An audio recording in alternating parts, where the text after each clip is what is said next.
Okay, folks, how's everybody hearing me? Go ahead and a couple things. One, let me know in chat or the question and answer that you guys can hear and see me. I'll be presenting the slides here in a bit. And also, feel free to go ahead and jump into the Q&A section and ask any questions that you've been thinking about. We're going to be talking about using content within our email marketing campaign. So that's kind of the topic today.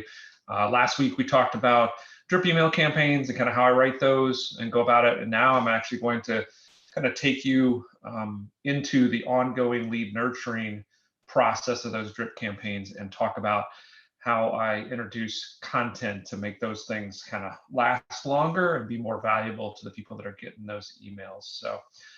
So as we gather folks up for the next 6 minutes or so, feel free to drop any questions in there. And if you are hearing me okay and seeing me okay, love to hear that in the chat as well, just to make sure everything's working properly.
Hey, Greg, thanks for chiming in.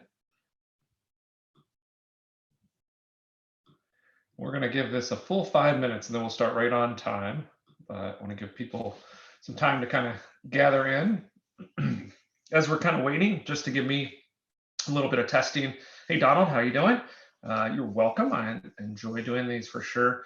So as we're coming in, just to kind of get the chat going and the questions and answer, I'd love to know where folks are from specifically as kind of our first question. And then just as a little bit of an icebreaker, what's the first thing, I think most of us are still on lockdown, what's the first thing you want to do when they lift all these lockdowns? Hey, Nancy from Belleville. It's right around the corner from us. I'm outside of Detroit myself. Jackson, Tennessee. Love Tennessee. I born and raised in Kentucky, so Tennessee's very similar. Wichita, go to the gym. You and me both, Steve. You and me both. I've been doing these sort of CrossFit-like routines, and that's kind of not my normal rhythm. So I definitely prefer a gym instead of sitting in front of the videos. Yard sales, yeah. I don't know, as much spring cleaning as we've been doing around the house and tidying things up, I think everybody's going to have massive yard sales if they're like us. We've gathered up a whole bunch of junk as we've cleaned from room to room. Dallas, Texas. I went to pilot training in Enid, Oklahoma, and I spent a lot of time going to Dallas to watch, because there's nothing to do in Enid, Oklahoma. So we went to Dallas to have fun and watch football games and stuff. Clearwater, Florida. Take a ride, see what's open. Yeah, for sure. Denver, Colorado. Went to college in Colorado Springs. I was just talking to one of our PPC team is out in Denver, and I was talking about how lucky they were. That was one of my favorite places to live. So you're in God's country for sure. So if you're just joining us, we're just kind of sharing where everybody's from. Love to know what the first thing you are planning on doing as we get out of all these lockdowns, just kind of as a little icebreaker there. First thing I'm going to do is travel. You can see I've actually kind of, as everybody is, we're working from home, and I've taken over my, this used to be a home office, but now it's my wife's craft and scrapbooking room. But you can see on the back wall, we're big travelers. So that's the first thing I want to do. So we've traveled all over the world, and that's what all those pictures are from different places. And so that's the first thing I want to do, is actually be able to get out and travel again. All right, we got about 2 minutes. Looks like 1 minute. So also encourage you, if you have any questions, or you've been thinking about, if you've been working on any sort of email campaigns, and you have any questions just generally about email campaigns, and specifically about creating content around or to use with email, love for you to drop those questions in there, and I'll work those in as I go through the webinar here. So I'm going to give it 1 more minute. As we do that, I'm going to actually pause my video for a second and kind of reorient my layout here. Yeah, Donald, I think we're all thinking about that. Just Donald said just preparing his agency for future crisis. So I've been through a couple of these. So mortgage meltdown, I was in the mortgage industry and had a company at that time. 9/11, I was on the executive team doing, of all things, risk management for a bank. And so, yeah, this is unfortunately a little bit too familiar. All right, I'm going to pause my video here for a second. I'm going to switch over to my slides.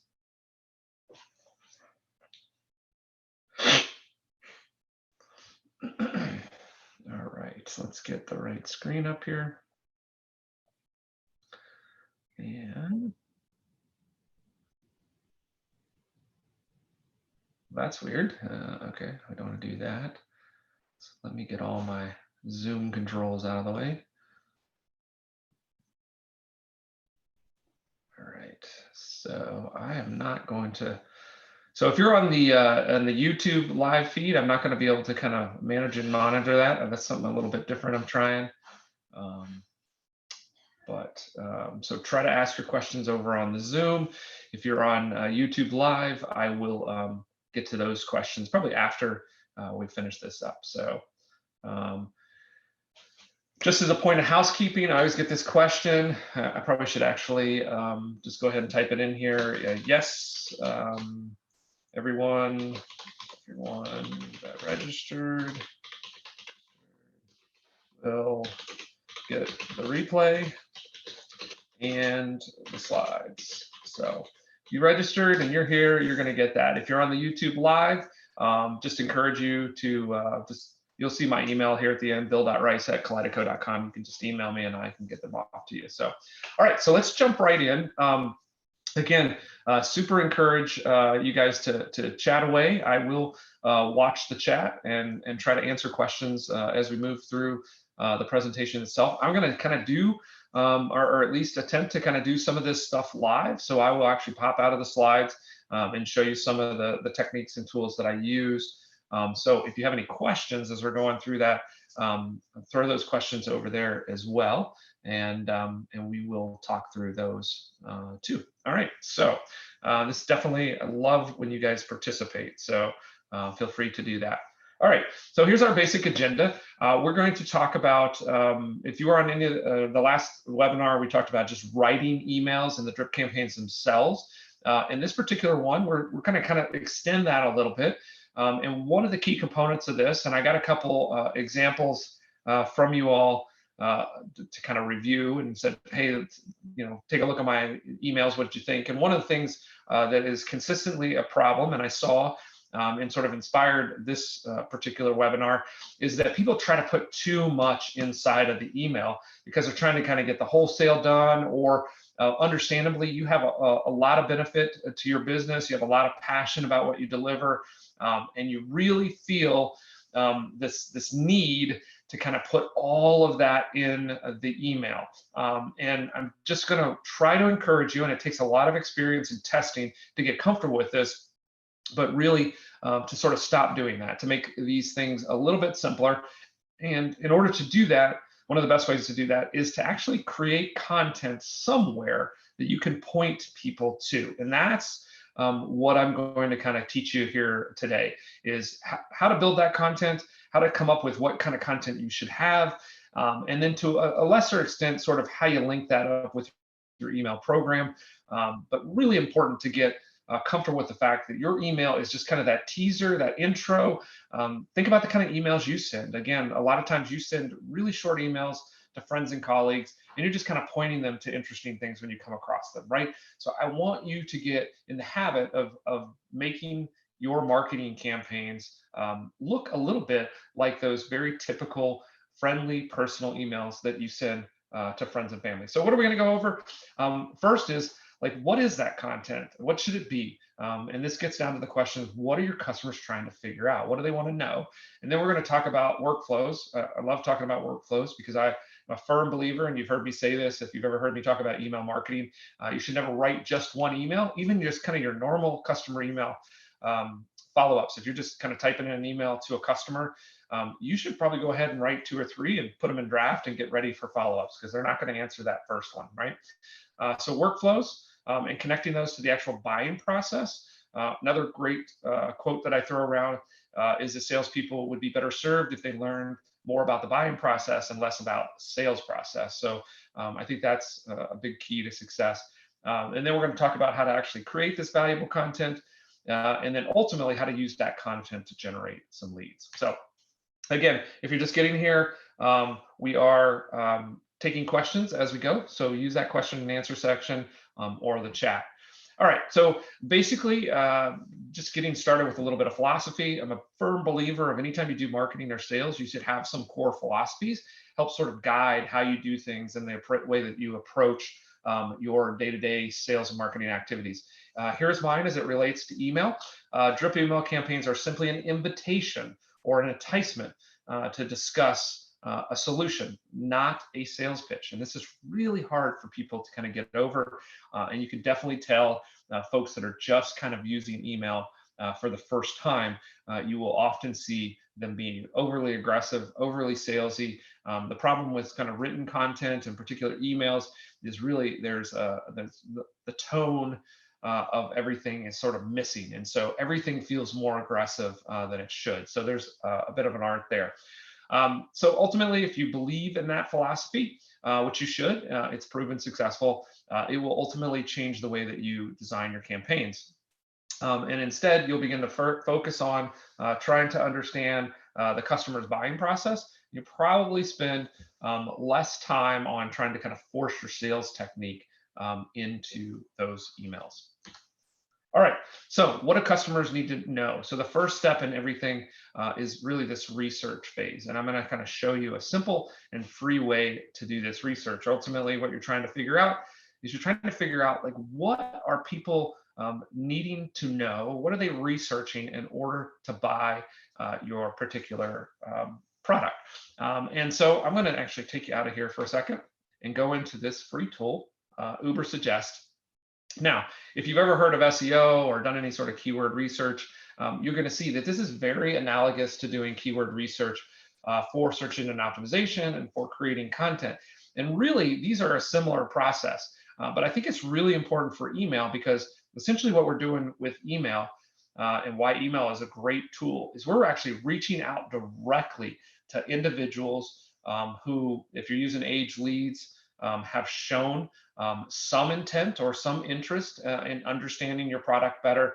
And even if you're going out to them cold, maybe from a book of business that you've been handed down, or even just a kind of a list of friends and family that you've gathered up, in all cases, you're trying to short circuit that research process for them. You're trying to actually send them emails that answer questions that they're ultimately going to have to consider that, or they're potentially already trying to find the answers to in looking for this product. So we're going to go into a tool like this, and we're going to look for keyword ideas. So the way this particular tool works is I'm going to take sort of my core term, which is auto insurance, and I'm going to go in here, and this is going to tell me for kind of this general topic and terminology, this is what people generally look for or search for in Google when they're looking for auto insurance, right?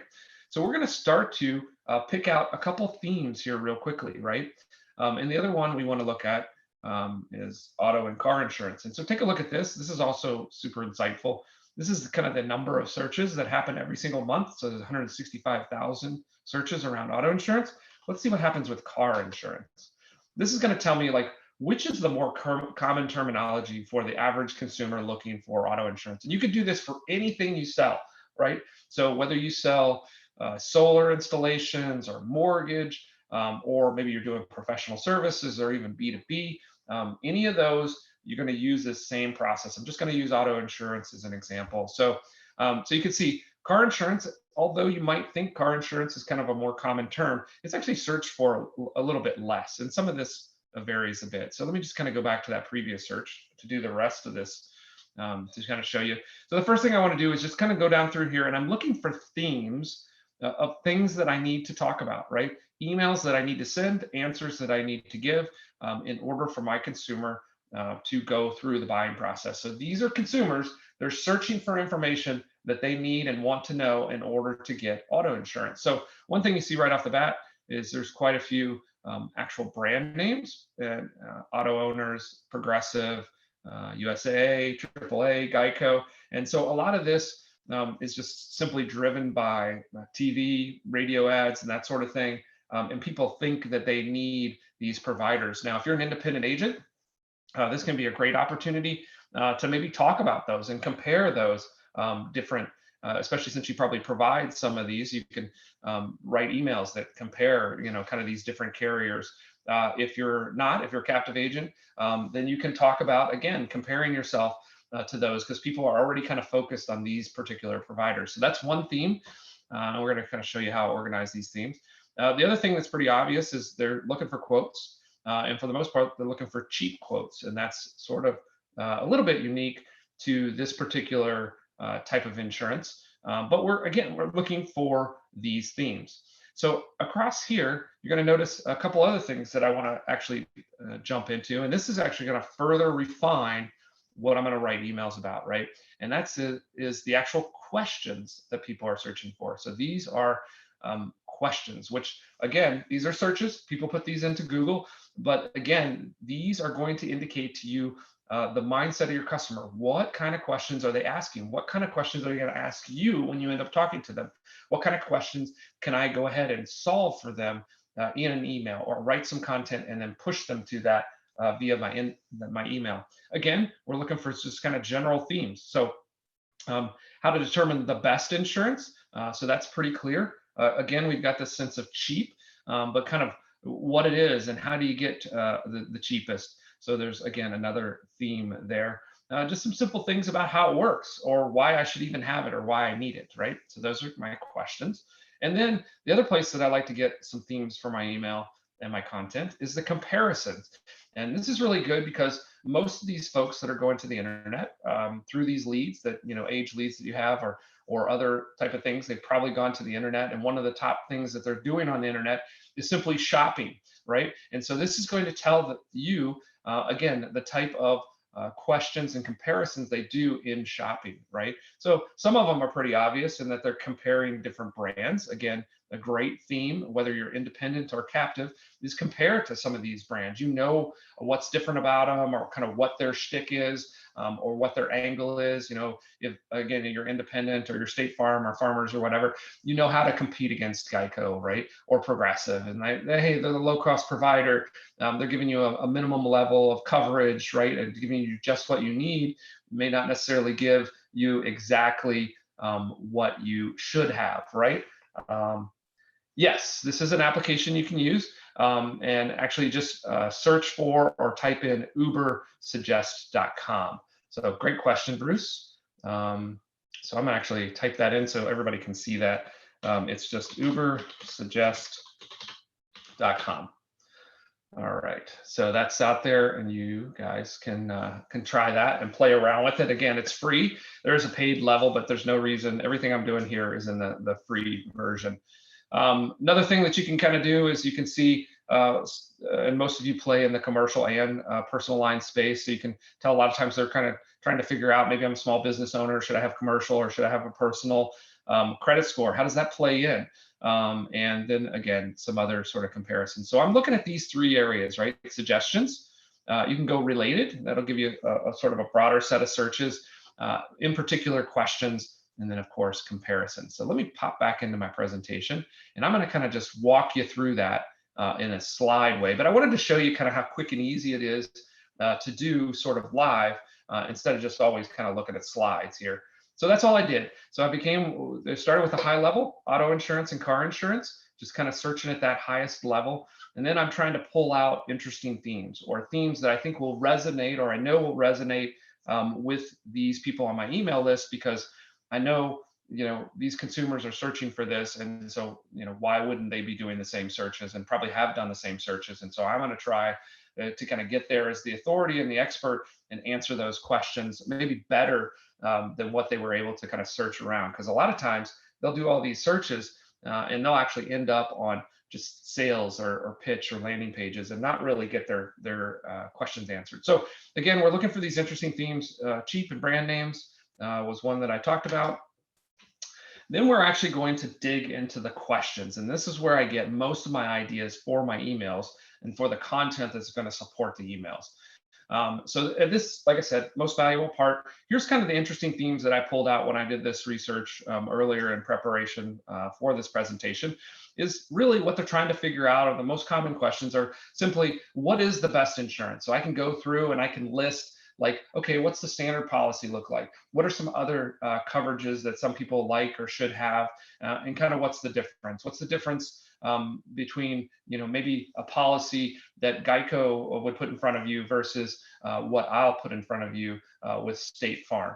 How much do I need? This is a good question. Again, Geico and Progressive might give you the kind of the Liberty Mutual may give you, only what you need, but that's going to be maybe the bare bones, and maybe that's going to leave you sort of high and dry for some other really high probability situations. And so you can talk about the difference between maybe what you'll get and what you actually need. And then how do I get it cheap? And again, letting them make it intelligent. You can take a long set of content and really explain, what are you getting for cheap? And maybe what should you get, and what's kind of that nice blend there. All right. So then finally, I looked at comparisons. And again, I'm looking for things that they're curious about, and also ways that I can kind of help them move through their shopping process and get to me quicker, right? So there were questions about the relationship between insurance premiums and prices and the credit scores. So again, there's a nice piece of content. There's a quick email that I could do to tell them kind of how that works. The relationship between auto and homeowners, super interesting that we saw that in the search, because what that's telling me is they're already, the consumers are already sort of preconditioned to understand bundling, but maybe they don't know the right term for it. And so you can easily create an email that says, hey, one of the best ways to get the best insurance, or to save the most money, or to get the cheapest insurance, is to bundle together these two things. And it looks like the consumer market at a pretty high rate already is curious about that. So again, research like this can really reinforce some opportunities to talk to them in email exactly where they are. And then the difference between comprehensive and collision, right? That's a super common thing. So again, educating them as to what they need, what drives that decision. Again, some people probably don't know those. I know until I was kind of more in the insurance industry, I would like get them switched. They didn't make sense to me.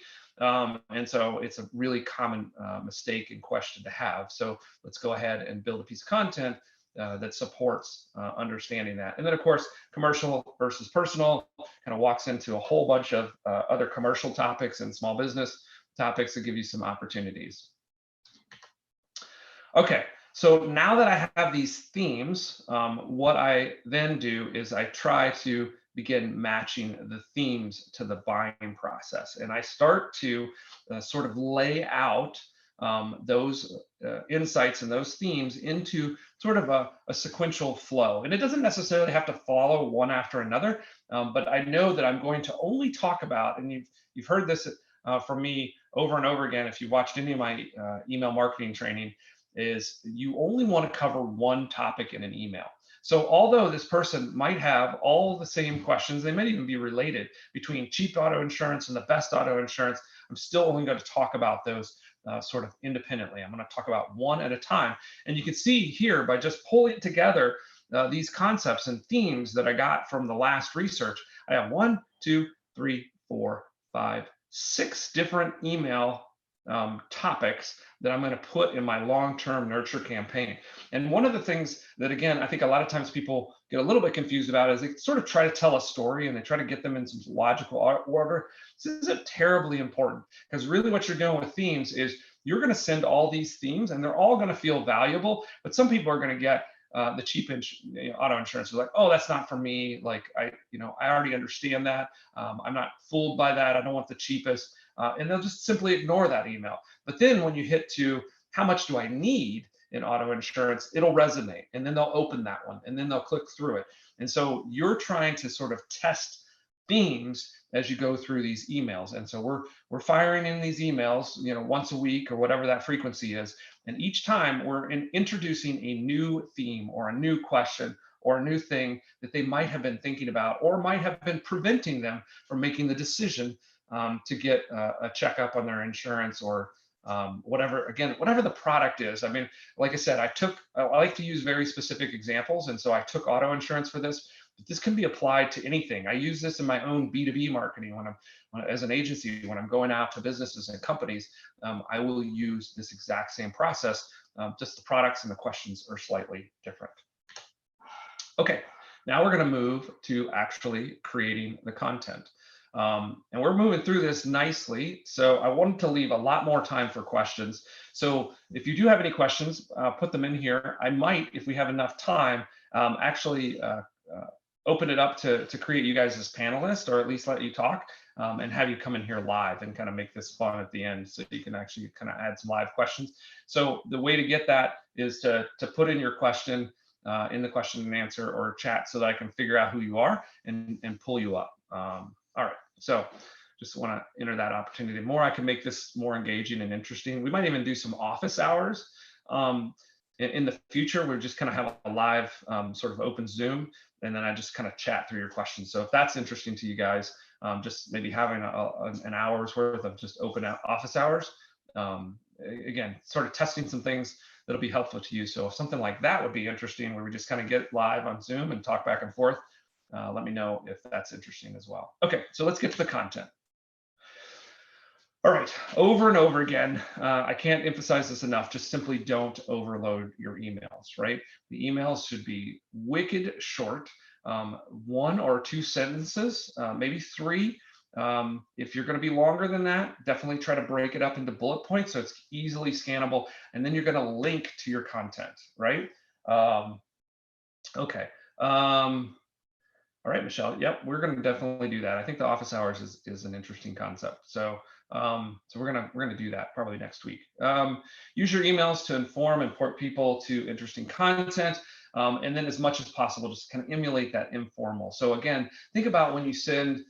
You read an article, you think it's interesting, you send it to a friend or family. What do? You do a really quick, hey, check this out, right? Which is one of my favorite subject lines, by the way. And then inside of there. Inside of the email, it just says, hey, came across this interesting article about, whatever, and then you drop the raw link in there. And so that's another technique that works really well, is instead of just kind of doing that fancy little hyperlink with anchor text, you actually drop the raw ugly link in there. And so it looks just so personal and so informal. And that's what works in these scenarios. All right, so how to get the content. This is always the hardest part, because a lot of you don't have your own websites, maybe don't have necessarily the capital to invest in a quality website. You don't have blogs. I would encourage you to figure out how to do some of that. Even if you're a captive agent, like, you may move somewhere and go somewhere different, and kind of having your own little piece of the web is important. So I would encourage you to think about that, but don't think about it to the detriment of not starting and doing this technique, right? So here's some other options you can do. One, if you're not a great writer yet, you should practice for sure, because writing is just an incredibly valuable skill. You will never starve to death if you know how to write. And I can just, whether you're doing it on the web or through your business, or writing sales letters or emails, it's just an incredible skill. So I can't overemphasize. If you think you're not a good writer, practice, right? But if for whatever reason that's a barrier to you getting started and doing this sort of thing, I want you to just curate, start reading, maybe get an RSS reader or just go to some websites that you know have great insights on insurance topic, and grab those links, and you're going to use those. So it's okay to write an email and push somebody to another site.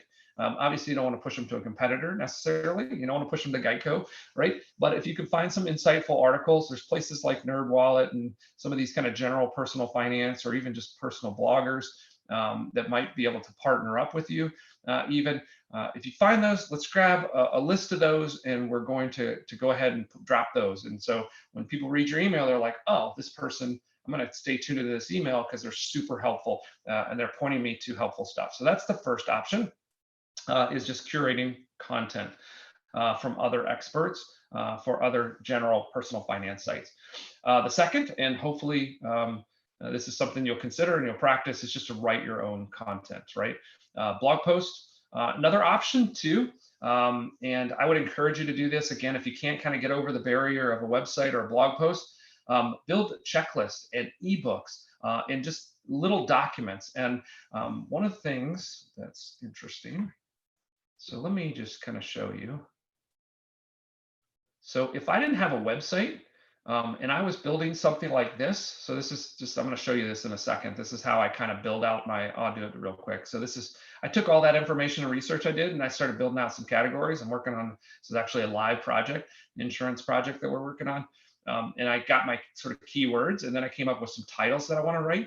And then these are ultimately going to be blog posts. But if I didn't have a blog, it's as simple as this, right? I'm going to take this article that I wrote, and if I want to push this out to clients and sort of get some sense of kind of who's going here, I'm just going to share, right? I'm just going to go in here and I'm going to share this, and I'm going to say, we're going to switch this to, we could either do it a public link, or if you just want to just make sure everybody that can do it, this is probably the safest way so you don't kind of screw up, make it public so that when they click that link in the email, they'll actually go to the live site. But usually I put anybody with a link can actually view it and then save it. So just use your Google Docs, and then, and this works really good, right? Copy that ugly link right there, and you're just going to drop that in your email, and that's going to work super well. So there is no excuse not to include content in your email, and it's going to make your email so much more powerful. And so you can take Google Docs, or I think Microsoft has a version of this.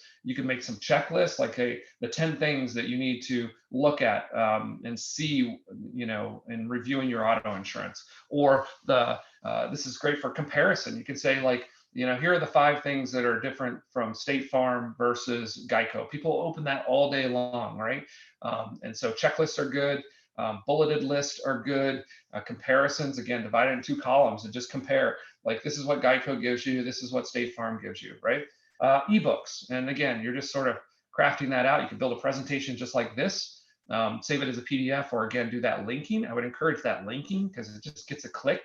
You get to measure that in your email service provider, or whatever you're emailing from, you know, MailChimp or Mailshake, or there's a couple different ones there. If you got some curiosity around email platforms, we could talk about that too, so you can drop some questions in there. Create informative videos. Okay, obviously I'm on video right now. We're live streaming to YouTube. We live stream to Facebook sometimes. Super active on LinkedIn as well on the video front. If you are willing to get in front of a camera, and it's not super high tech, I'm from home, I don't have all my camera equipment, I just got a Logitech webcam that you're looking at right now, and this is fine, right? I think you feel that you're a little more connected to me, and maybe you know who I am, you get a sense of my personality when I do this. Just kind of get over, there's always a little self-confidence thing here, or just self-consciousness, probably a better characterization. Just kind of get through that and talk through that. But I can tell you that videos convert incredibly well inside of emails. And all you're doing is just putting an image in there, and you're going to allow them to click through. You can host it on YouTube. Again, you don't even need a blog or a website to get started with this. All right. Constant Contact. Yeah, Mike. Yeah, happy with Constant Contact. We have a CRM partnership with Nutshell, and they've actually got it integrated inside of the CRM there, and they have a lot of success with them. I know back in the day, deliverability, because kind of anybody could use it, was a little bit low, but I think they've gone through all those challenges. So Constant Contact. And a lot of these email service providers, software wise, are kind of like CRMs. My kind of gut reaction to most of them is it's really the one that you'll use is the best one. So just like CRM, whatever email, a lot of these are different. Some of them are more or less robust and complex. And so whichever one you kind of feel comfortable in, that's what you'd use. On the lowest end, I work a lot with MailChimp, have worked with Constant Contact, and kind of all the other ones been kind of forced into one way or another. As you move up kind of the tier of complexity, if you will, and maybe some more features, I like Active Campaign, and also I use Drip. And so that's kind of another level. And then you can get all the way up to kind of SendGrid when you're doing some custom stuff. If I'm doing kind of cold emailing, I like to use things like Mailshake, and it gives you kind of some extra features there.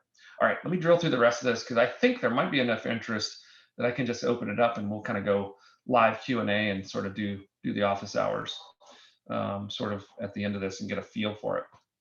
Okay, so ultimately what you're trying to do is you're trying to do just like I'm doing here, right? Is you're trying to get a little spreadsheet going and you're just going to build a library. In addition to the research you've done, the other thing that I always put in my library, and you can see, again, I used all this. I just exported from Ubersuggest just to let you know my process a little bit. But the other thing that I like to keep a running tally of is all of the objections. You're talking to lots of people. There's lots of questions on those calls. I always have, when I'm doing sales calls, I always have my legal pad here. And I'm probably what I'm writing down more than information because I try to take good notes in my CRM. But what I actually put on my legal pad is objections that I hear and questions that I hear. And these go into content because the next time I want to be able to check those things off. And then in my CRM or even just separately in an email, I want to be able to go into my content library and they say, oh, you brought up this question. And, you know, we talked about it a little bit. Here's some more information. Boom. And then you send them a link to that content library. And again, you're going to get more engagement, more interaction. They're going to save that email because it had some information that they were interested in. They're not just going to, hey, you know, have the normal follow-up where it's like, hey, we talked, you know, I'd love for you to, you know, to kind of sign this binder and get this done. And instead, you actually gave them some content about a question they asked, and they're going to save it because they probably want to, they're thinking that they want to read it later. But now you got a saved email in their box instead of just the typical, hey, here's a follow-up, here's my name and my phone number, and what happens, that gets trashed, right? So that content can help you go a little bit deeper with them. All right, so let's get back in here. All right, so benefits of building up that content library is doubles the sales collateral, using online, offline, emails. There's a whole bunch of ways that you're going to use that if you build it up. If you actually do have a website and you post it on your blog, eventually that sales collateral is going to turn into organic or search engine optimized traffic. So it will bring you traffic. By actually having that in hand and being saying, oh yeah, let me send you something, and already having it prepared, not having to kind of like walk away and write it and send it to them a week later, but being able to send it to them like right after that call or right during that call, it's going to position you as the expert because nobody else will do that, right? Nobody else will have that ready and in hand and nicely written out. And again, don't worry about if they're going to read it. Like, it's just an anchor. It's right. It's something that positions you as an expert. They're going to see some value in it, even if they don't take the time to read it. Introduces them to other products. If you are driving them back to your website or even sending them to a Google Doc that you wrote, make sure you put some other products in and around that information because it's going to help open up other conversations, right? Finding out that they, you know, have a 401k, you know, sitting over there at some old company that they've never rolled over. Boom, there's a whole, you know, product. If you're a kind of a financial advisor or even insurance, you can maybe get that into a place where they can kind of manage it and pay attention to it instead of sitting over at some weird company's 401k. That's just kind of an example of where you can introduce some other concepts as you're working on whatever, auto. Encourages people to contact you with additional questions. Again, that's the way I close everything out. Even opening and closing is like, is there any other questions? Or, hey, you read through this, what other questions did it bring up, right? Because that's what usually happens. If somebody actually goes through your content, it's actually going to kick up other questions in their mind. And then again, by having this library and by circulating it, by putting it out, and particularly by publishing it on the web, this content is going to continue to work even when you're not. And then ultimately, it's going to generate leads. So I won't go into a ton of this, but I mean, content and creating content that you can link into your emails allows you to make those emails much shorter, allows you to give them value, give them a reason to save that email so that they can take a look later. And then ultimately, by building that content library, you're going to generate leads with that wherever it lands. Even if by sending out a document or even a PDF, people are going to pass that around. That's the other kind of value of putting that link in an email. A lot of times they'll read it. They're like, hey, this is super helpful. I need to send this over to my spouse, or I need to send this over to Aunt Susie, or I need to send this over to Jill because she needs to take a look at this too. So it gets passed around. So it's certainly important and powerful. Search, regardless of what people are buying, I guarantee you they are going to do at least one Google search before they engage with a salesperson. So you want to do your best to kind of get out into those searches. You're proactively answering the questions. Again, the content allows them to really see for themselves the depth of your expertise, right? Sitting there jawing on the phone for an hour is not going to convince them of that, but sending them a nice meaty article or a couple of resources that they can pull up and reference, that's going to establish you as the expert and going to prove it. So it's going to gain that trust and confidence. And then ultimately, it's going to start a conversation. If they do look at that content, it's going to inspire other questions and trigger other questions. And who are they going to come to? They're going to come to you, of course, in that case. All right. We are doing super good on time. Again, content and email together, email in particular, just simply the easiest way to generate business, right? You don't need a lot of stuff. You just need some people's email addresses. And so that's why I would recommend that you just start with whoever you have. If you have 10 people sitting in your database, or I know most of you guys, when you start with an agency or you start with a lender, any sort of sales position, usually kind of the first assignment that you have from your boss or supervisor is gather up a list of your friends and family and go send them emails, right? So start emailing, encourage people to pass your emails around, forward to somebody that's that could benefit from it. Again, this is the easiest, quickest way to kind of get that flywheel working in your sales process. And then the best way to really add value is not just like hit them with, hey, check out this product, let me review it, let me give you something cheaper, let me give you something better. Instead of that, say, hey, a lot of my clients have this question, take a look, right? That's kind of the best way to do that.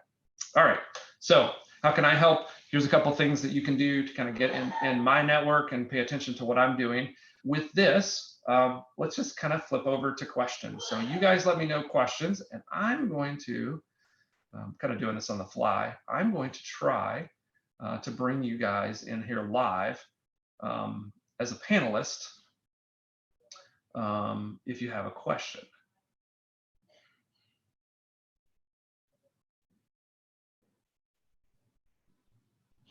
Ah, Michelle, excellent. Yep, I'll have to check that out. Laptop, yep, phone mounted. Yeah, I try to do that myself. My screen's right here, my webcam's right there. I try to look into that's the number one thing, is look into that camera, right? It looks like I'm looking at you. So that's good information. Thank you, Michelle. Any questions? Anybody want to kind of come live on here and put me on the spot and ask me a question? No questions. Is anybody doing email marketing right now?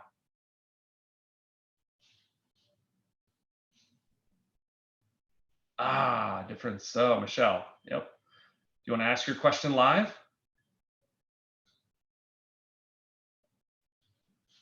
All right, nobody wants to come on camera. Okay, so I'll just drill through these. These are great questions. Okay, raw link. So here's a perfect example of a raw, let me just, trying to think of the easiest way to do this, kind of show you some of these things. Let's do, I'm trying to think about how I want to do this. Let's just do this, just so I don't accidentally give you something that's belongs to a client. So let's do a new document.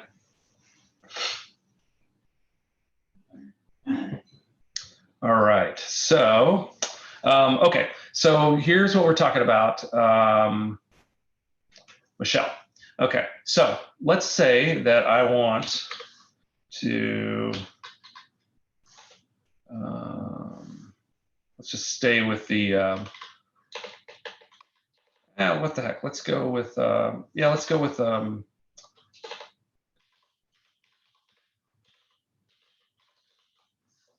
let's stay with our insurance theme here. Let's go over to our blog. All right. All right, cheap auto insurance, what are you getting? All right, so I'm gonna grab this link and then I'm gonna write an email. So a couple things that I do here when I do emails, got a little extra time, I might as well go. This is the kind of the way I set up all my emails. Well, you know about formatting, so let's just go. All right, so, all right.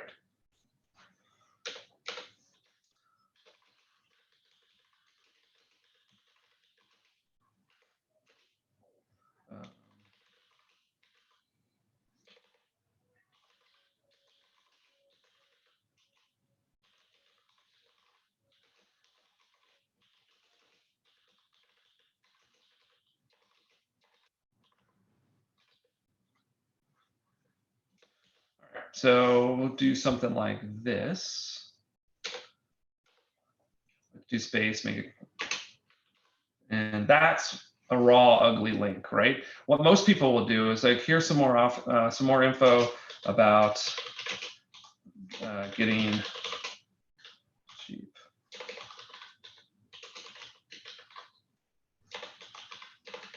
Can't type.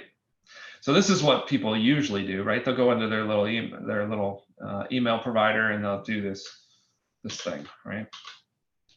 They'll actually create a nice, pretty little link like that, and they won't put this in there, right? And then their email will look like that, and that works pretty good. But what I've seen is that, man, when you put this thing and you do something like, you know, take a look. Here is some more info, and then just drop that raw link in there. That actually converts a little bit better. Like to see one of your emails. Okay, Bruce, let's take you into, I'll take you into a little bit of a different industry here. Again, trying to kind of, we're working live here, so I'm trying to kind of make sure we don't, let's go into,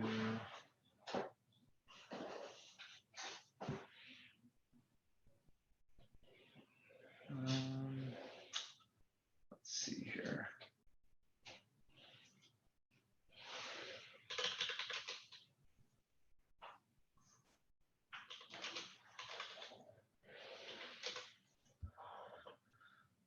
Okay, here's a follow-up campaign that we've got here.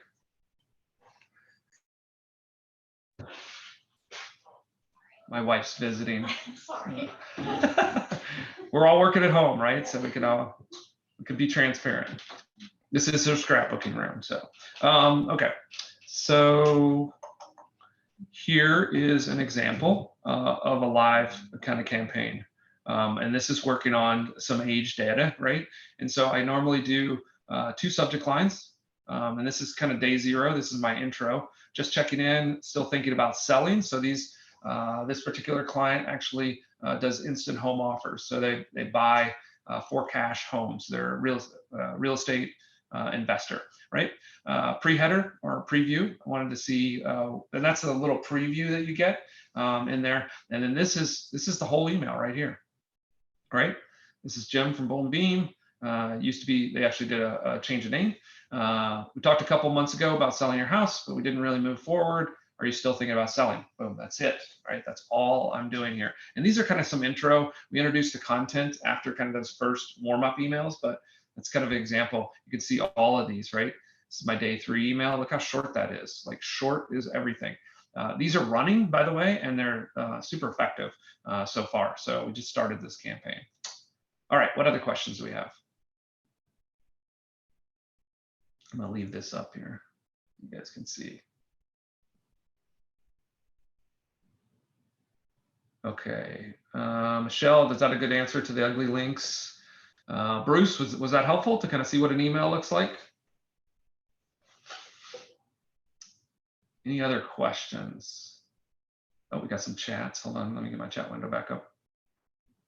No, Ben, I don't. Ben's question is, do you use a link shortener to get a cleaner look, but still show a URL? One of the kind of interesting trends that have happened with email in particular is because there's been so much phishing. Actually just ran into this and gave this advice today. A lot of people were using bit.ly links. And so guess what? The phishing people do it as well. And it sort of obscures the true link. And so I like to go with the raw link or something that they can kind of hover over and see. The bit.ly link is a kind of a preferred strategy of spammers and of phishing techniques. So that immediately kind of puts up all kinds of red flags with most people that are getting those emails. It's also used in text messages a lot. And so unfortunately, there's a lot of great analytics that you can get from that. But I would not encourage doing that because, again, it's short, but most people are going to react like, I don't know what that link is, so I'm not going to click on it. So that's why I like the raw thing, so you can see the whole thing. Hopefully it's hosted on your domain, so it looks like just a regular blog article. They're going to see your brand and everything. That's why I prefer that. If it's a Google Doc, most people know that you can't really do anything malicious through a Google Doc, so that works pretty good. So I like to use the raw. Okay, Donald, let me take a look. Do you recommend the paid version of neilpatel.com or the free version? Okay, so Donald, Neil Patel is a super awesome guy and built this tool and gave it away for free for a long time. The only reason you would need a paid version is if you were somebody like us that had an agency and has a lot of different clients and wants to track projects, if you will. But if you're just doing this one-off research, you definitely, as cheap as it is, no need to pay for it. So, all right, Ben, good. I answered that question for you. All right. Anybody else have any other questions? Got about 15 minutes here. No need to hold you long, though, but if you do have specific questions, just by a raise of hands, like who is actually sending out email campaigns right now? Just in the chat, say, I am.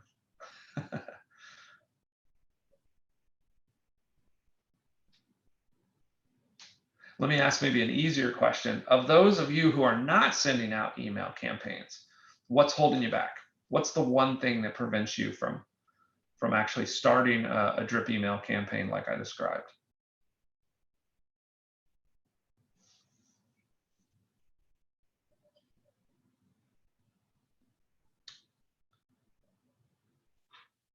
Oh, excellent, Michelle.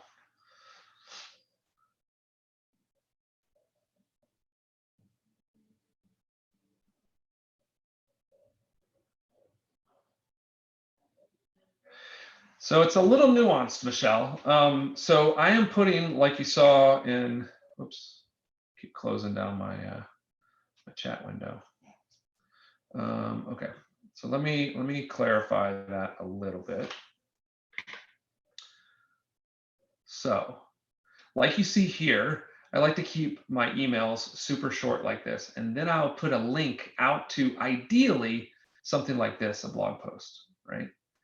And so instead of explaining to them how to get cheap auto insurance or what you get with cheap auto insurance, instead of putting that whole thing in an email and writing an email that's a page long or 500, 700 words long, I'm just going to put those 2 sentences in here and say, hey, check this out, and then push them over to this content. If I can't do a blog post or I don't have my own website that I control, then yeah, I'm going to do, because this is, I wrote this article and then I published it over there. The next sort of kind of lesser thing you could do is actually just link to this document. But yeah, the whole point is no one's going to read that whole email. And by putting that link over there, it starts to build brand impressions, starts to introduce them to me, gets them to a kind of a different place that just gives them a little more depth. Is there any reading material for? Bruce, give me a little more context on that. What do you mean by reading materials? Like, Stuff around email marketing or marketing in general.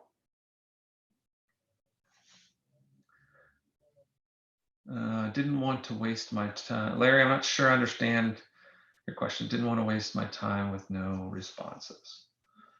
All right.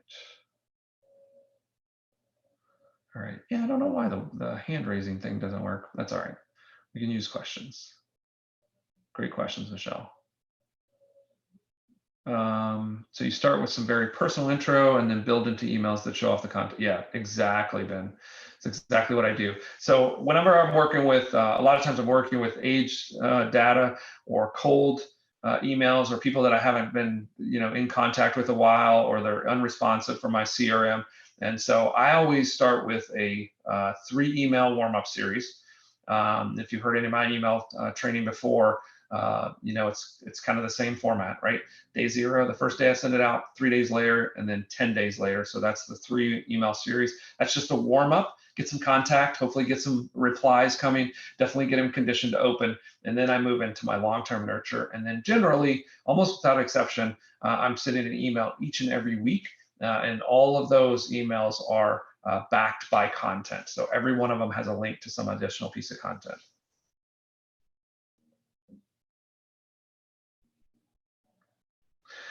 Okay, Larry, totally understand. So this is a pretty common sort of thing to worry about, is just the fact that you're going to send out emails, you're not going to hear anything, or you're going to send out some emails and some people are going to say some nasty things back to you.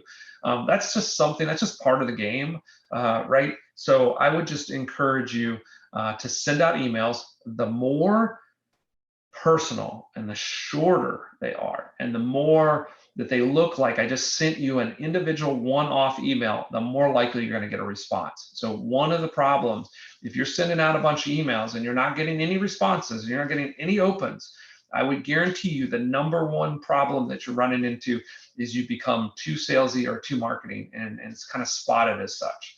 And so try to do it. I mean, you could send out an email that would work just in general, that had a subject line, wanted to check in, it's been a while. And then inside there said, hey, this is Bill from Kaleido. We haven't talked in a while. Do you have any questions about auto insurance? Send that email, right? Or just wanted to check in. The world's in a crazy place. Do you have any questions about insurance right now? Boom, send, right? So that's the kind of email that you would just send one off. So why not put it into a campaign and send multiple of those that they come into their inbox? Those will get open, those will get clicked on, and you'll get replies to. If you put out this like long thing, hey, COVID-19 has all this kind of technical, jargony insurance talk and it's changed the market and everything like that, those are all going to get trashed and you won't get any response and you will have wasted your time, Larry. But again, and it's hard to get down to a one sentence and then hit send, or build a whole campaign out of 10 emails that are all one sentence each. But if you can do that, I guarantee you're going to get some responses.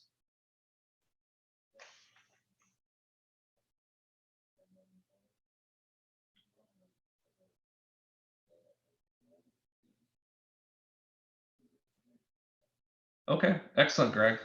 So Greg said he's starting to send emails to people that have mortgages from a list of homeowners that have refinanced or existing mortgage for mortgage protection insurance business. Okay, perfect. It's cool to kind of find like little niches where people probably have a need, that they're not necessarily kind of right in the core of your insurance business. So there's not a lot of competition there. So it's always clever to look for little pockets.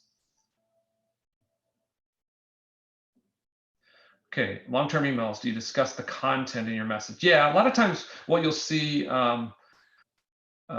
is I'll say, hey, this is an article that I just wrote, or this is an interesting thing that I saw online. Here's, usually like 3 bullet points. Like, here's a couple things that I noticed that you might be interested in. It talks about this, this, and this. And that's pretty common format. And then I'll drop the link in there. Or, hey, I read this online. It talks about, how to do this. Thought you might be interested. Drop the raw link and then send that. So that's kind of how I do my long-term emails. Again, you try to make them look like you just woke up this morning or you just saw something and you just send them off a quick note. Like, just, you don't have to, this whole marketing email thing in our business, As salespeople, those glossy little marketing things, those work great for retailers when you're trying to sell, retail stuff, clothes, shoes, Nike emails and stuff. Those are great. They're beautiful. They have beautiful pictures. In the business that we're in, like we want them to look like just like one-off personal emails. So that's the way I do that, Ben. Bruce, email marketing. Interestingly enough, and I probably should write a couple of books on this. There's not a lot of content and books specifically about email marketing. I've probably spent more of my time in copywriting books. And I can give you a list of those if you send me an email. Here, I'll flip back here so you guys got my email. And if you have any other follow-up questions, you guys can certainly email me directly. That's my direct email. But yeah, drop me an email, Bruce, and I will grab a couple of those kind of. A lot of the books I'm reading right now are not. I've been doing email marketing for so long and copywriting for so long that I don't actually spend a lot of time reading in that area. But I'll show you some. I'll give you some classics. It really goes down to writing. Email marketing is pretty simple, and there's some technical pieces to it to kind of sending that out. But it is the writing, the craft of writing and copywriting, and getting people to the sociology and psychology of what makes people take an action. That's really kind of that's the type of stuff that you want to focus on.